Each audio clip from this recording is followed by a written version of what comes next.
بسم اللہ الرحمن الرحیم۔ اللہم صلی علی سیدنا مولانا محمد وآل محمد۔ السلام علیکم۔ دعا چینل کے ناظرین کو خوش آمدید۔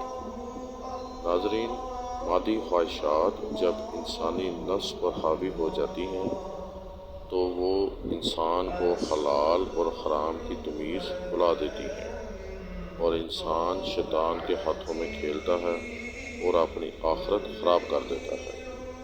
دراصل انسانی خواہشات تب تک کی ہوتی ہیں جب تک انسان انہیں حاصل نہ کر لے۔ ایک خواہش پوری ہوتی ہے تو وہ دوسری کی طلب کے پیچھے لگ جاتا ہے اور انسان اس کو حاصل کرنے کی کوشش میں لگ جاتا ہے اور یہ سلسلہ چلتا رہتا ہے۔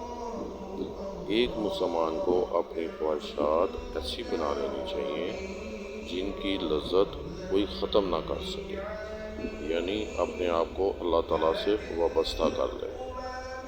آپ اپنی تمام خواہشات کو اللہ تعالیٰ کے طلب کے لیے بنا لیں، کیونکہ یہ دنیا ہے جسے ختم ہو جانا ہے۔ یہاں کی ہر خواہش کا اثر وقتی ہے، سوائے اس خواہش کے جو اللہ تعالیٰ سے محبت چاہے۔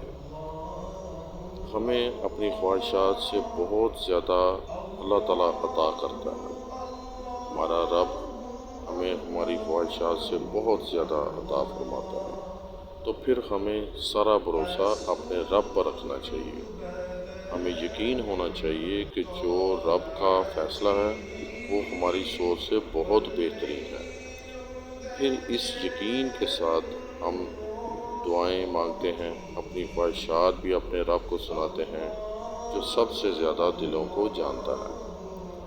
آج کا وظیفہ آپ اپنی اسکرین پر نوٹ فرمائیں۔ آپ نے یہ دعا ہر نماز کے بعد 7 مرتبہ اول اور آخر درود شریف پڑھنی ہے۔ اے میرے پروردگار، میں اس بلائی کا جو تو میری طرف اتارے محتاج ہے۔